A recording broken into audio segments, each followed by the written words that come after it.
রাজ্যের প্রাক্তন মুখ্যমন্ত্রীর আমলে বাতাসার মতো ভুয়ো শংসাপত্র বিলি করা হয়েছে। এই তথ্য এবার বেরিয়ে আসছে, ভুয়ো শংসাপত্রগুলো ধরা পড়ছে। আজকে বিভিন্ন জায়গায় রেড হয়েছে। দীপাঞ্জন দাও বলছিলেন, দেবাশিস দাও বলছিলেন কিভাবে একদম প্রত্যক্ষ মদতে সরকারের মাথায় যারা ছিলেন তাদের প্রত্যক্ষ মদতে হয়েছে।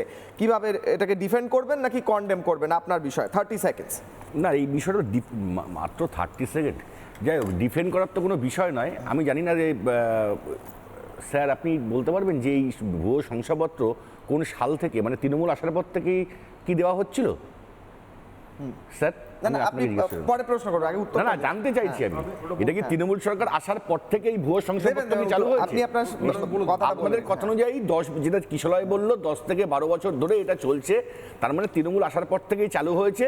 তখনকার মন্ত্রী হচ্ছে শুভেন্দু অধিকারী। তাহলে সেই সময় শুভেন্দু অধিকারী জানতেন না যে ভুয়ো শংসাপত্র চালু হয়েছে? শুভেন্দু অধিকারী যতক্ষণ পর্যন্ত ছিলেন ততক্ষণ পর্যন্ত কত ভুয়ো শংসাপত্র বিলি করা হয়েছিল? এবং আমি এটা বলছি যে তাহলে যদি মমতা বন্দ্যোপাধ্যায়, অভিষেক বন্দ্যোপাধ্যায় সরাসরি যদি এই শংসাপত্রে সই করে দিয়ে থাকে, মমতা বন্দ্যোপাধ্যায়, অভিষেক বন্দ্যোপাধ্যায়কে অবশ্যই অ্যারেস্ট করা হোক, কোনো আপত্তি নেই।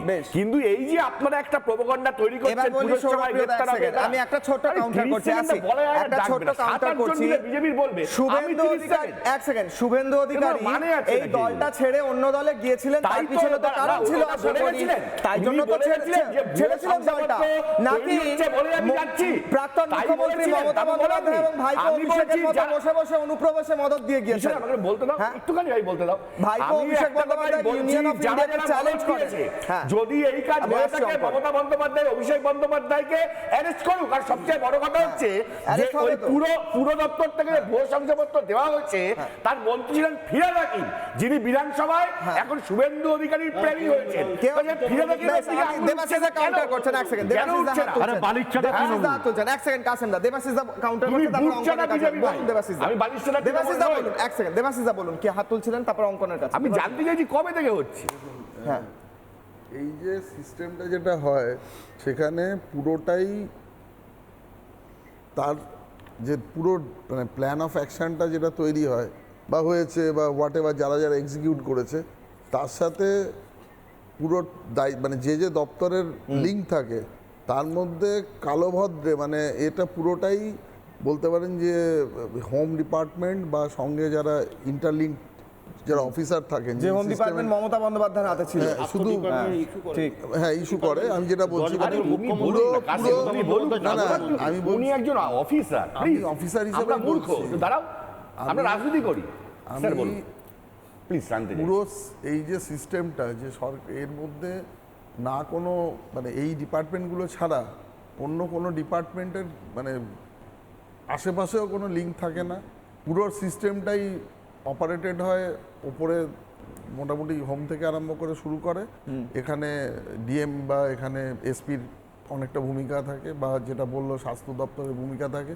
তো এই দেখুন, মুখ্যমন্ত্রীর নির্দেশ ছাড়া এই জিনিসটা কোনোদিন এখানে হতে পারে না, হয়নি, করা সম্ভব না। কারণ মুখ্যমন্ত্রীর মানে কোনো পার্টিকুলার মন্ত্রীর নির্দেশ সেই দপ্তরের অফিসাররা শুনতে পারে, কিন্তু মুখ্যমন্ত্রীর নির্দেশ শুনতে প্রত্যেকটা অফিসার বা প্রত্যেকটা যারা কাজ করে এই সিস্টেমের মধ্যে, মানে যেহেতু তৃণমূল দলে মুখ্যমন্ত্রীর নির্দেশ, তার যারা আমাদের যেহেতু অর্গানাইজেশন আলাদা, প্রশাসন আলাদা, আর কিন্তু এখানে পুরোটাই ওখানে যাহাই প্রশাসন তাহাই